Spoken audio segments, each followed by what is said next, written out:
नजर सब पर। नमस्कार, मैं हूँ वैशाली मुद्गल। आप देख रहे हैं 10 न्यूज। तो चलिए आपको दिखाते हैं देश दुनिया की जरूरी और ताजा खबरें। प्रधानमंत्री नरेंद्र मोदी ने नेपाल की अंतरिम पीएम सुशीला कार्की से फोन पर बात की। हाल की दुखद घटनाओं पर गहरी संवेदना जताई और कहा कि भारत शांति और स्थिरता बहाल करने में नेपाल का पूरा सहयोग करेगा। मोदी ने नेपाल के राष्ट्रीय दिवस की अग्रिम शुभकामनाएं भी दी। यह बातचीत दोनों देशों के गहरे रिश्तों को दर्शाती है।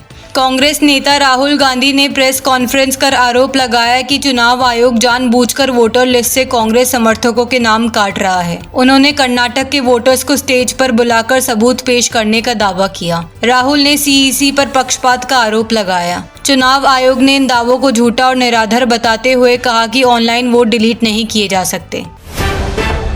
गृह मंत्री अमित शाह बिहार विधानसभा चुनाव की तैयारियों को लेकर पटना पहुंचे। उन्होंने रोहतास में भाजपा नेता और कार्यकर्ताओं के साथ अहम बैठक की। शाह के स्वागत के लिए पटना में भव्य सजावट की गई। माना जा रहा है कि इस दौरे में भाजपा ने विधानसभा चुनावों की रणनीति को अंतिम रूप देने की कोशिश की। अहमदाबाद प्लेन क्रैश में मारे गए यात्रियों के परिजनों ने अमेरिका में बोइंग और हनीवेल कंपनियों पर केस दायर किया है। आरोप है कि विमान के ईंधन स्विच में खराबी थी, जिसकी जानकारी पहले से थी, लेकिन कार्रवाई नहीं की गई। जून में हुए हादसे में 270 लोगों की मौत हुई थी, जिनमें 60 विदेशी यात्री भी शामिल थे।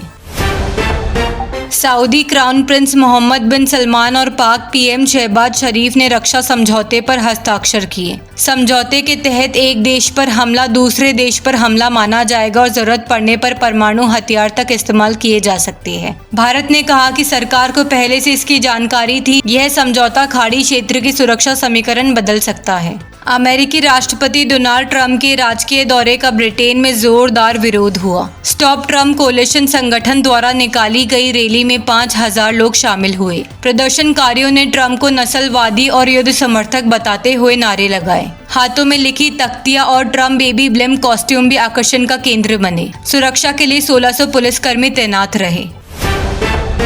10 सितंबर को 120 अमेरिकी सैनिक जॉइंट मिलिट्री एक्सरसाइज के लिए बांग्लादेश पहुंचे। ये सैनिक चटगांव के 5 सितारा होटल में बिना नाम रजिस्टर किए ठहरे। वे 20 सितंबर तक रहेंगे और बांग्लादेश वायुसेना के साथ अभ्यास करेंगे। पहले भी टाइगर लाइटनिंग जैसी एक्सरसाइज हो चुकी है, जिनका उद्देश्य सेनाओं का आपसी तालमेल बढ़ाना और शांति मिशन की तैयारी है। डोनाल्ड ट्रंप और जेफरी एप्स्टेन के कथित बर्थडे नोट से राजनीतिक विवाद गहराया है। FBI निदेशक काश पटेल ने जांच की बात कही, जबकि व्हाइट हाउस ने इसे फर्जी बताया। डेमोक्रेट्स ने इसे जालसाजी कहा। ट्रंप ने इसे साजिश बताते हुए एप्स्टेन केस में किसी नए खुलासे से इनकार कर दिया।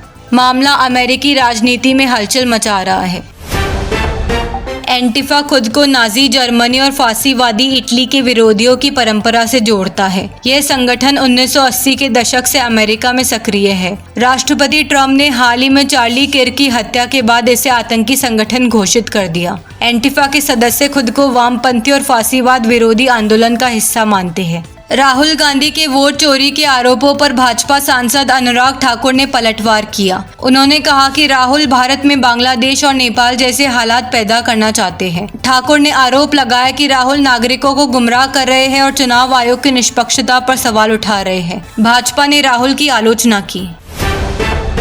उत्तर प्रदेश के बरेली में एक्ट्रेस दिशा पाटनी के घर फायरिंग करने वाले 2 शूटरों को पुलिस ने गाजियाबाद में एनकाउंटर में मार गिराया। दोनों हरियाणा के गैंगस्टर रोहित गोदारा और गोल्डी बराड़ के करीबी थे। गैंग लीडर गोदारा ने फेसबुक पोस्ट पर बदला लेने की धमकी दी। 2 अन्य शूटर अभी फरार है। राजस्थान के बाड़मेर में शराब कारोबारी पर NSD कमांडो और उसके दोस्तों ने धारदार हथियारों से हमला किया। ठेका संचालक की मौत हो गई, जबकि एक साथी गंभीर घायल है। मृतक के परिजनों ने पुलिस पर लापरवाही का आरोप लगाते हुए शव उठाने से इनकार कर दिया और गिरफ्तारी तक धरना जारी रखने की चेतावनी दी।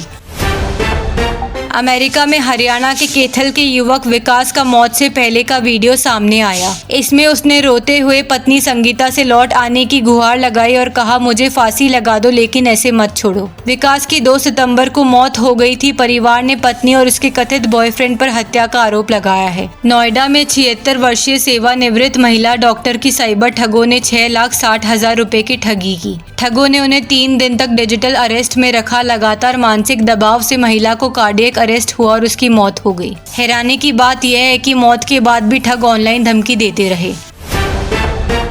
लुधियाना में 69 वर्षीय एनआरआई महिला रुपिंदर कौर पंधेर की हत्या का खुलासा हुआ। पुलिस ने बताया कि हत्या की साजिश महिला के इंग्लैंड में रहने वाले मंगेतर ने रची थी। उसने शादी से इनकार करते हुए सुपारी किलर से हत्या करवाई। रुपिंदर का शव घुंघराना गांव के नाले से बरामद किया गया। मामला सनसनीखेज है। उत्तराखंड के चमोली में बादल फटने से 6 घर मलबे में दब गए, 10 लोग लापता है। मसूरी में 2500 पर्यटक फंसे हुए हैं। हिमाचल में बाढ़ और भूस्खलन से अब तक 419 मौतें हुई। मौसम विभाग ने अगले 48 घंटे अलर्ट जारी किया है। इस साल अब तक सामान्य से 8% ज्यादा बारिश दर्ज हुई है। एशिया कप में पाकिस्तान ने यूएई को हराकर सुपर 4 में जगह बनाई। इसके साथ ही तय हो गया कि भारत पाकिस्तान 21 सितंबर को फिर भिड़ेंगे। ग्रुप स्टेज में भारत ने पाकिस्तान को 7 विकेट से हराया था। अब क्रिकेट फैंस की नजरें इस हाई वोल्टेज मैच पर टिकी है, जो टूर्नामेंट का सबसे रोमांचक मुकाबला माना जा रहा है। चाइना मास्टर्स 2025 में भारत की स्टार खिलाड़ी पीवी सिंधु ने शानदार प्रदर्शन किया। उन्होंने थाईलैंड के खिलाड़ी पोर्नपावी चोचुवोंग को सीधे 2 सेटों में हराकर क्वार्टर फाइनल में जगह बनाई। सिंधु ने पूरे मैच में दबदबा बनाए रखा और विरोधी को वापसी का मौका नहीं दिया। फैन सिंधु से पदक की उम्मीद लगाए बैठे हैं। फिल्म कल्कि 2898 एडी के मेकर्स ने आधिकारिक घोषणा की है कि दीपिका पादुकोण अब इस सीक्वल का हिस्सा नहीं होंगी। टीम ने कहा कि पहले फिल्म की लंबी यात्रा के बावजूद सही पार्टनरशिप नहीं बन पाई। इस बड़े प्रोजेक्ट को पूरी कमिटमेंट चाहिए। दीपिका को भविष्य के कामों के लिए शुभकामनाएं दी गई। मुंबई के नीता मुकेश अंबानी सांस्कृतिक केंद्र में बुधवार रात शाहरुख खान के बेटे आर्यन खान की directorial debut series Bads of Bollywood का प्रीमियर हुआ। इस मौके पर शाहरुख, गौरी सुहाना और अब्राम पूरे परिवार के साथ पहुंचे। अजय देवगन, काजोल, आलिया भट्ट, रणबीर कपूर, करण जौहर, बॉबी देओल समेत कई सितारे शामिल हुए। चर्चा रैना की टी-शर्ट और आर्यन की कथित गर्लफ्रेंड लारिसा पर रही। तो ये थी आज की सुपरफास्ट खबरें। तो देखते रहिए 10 न्यूज़। नजर सब पर।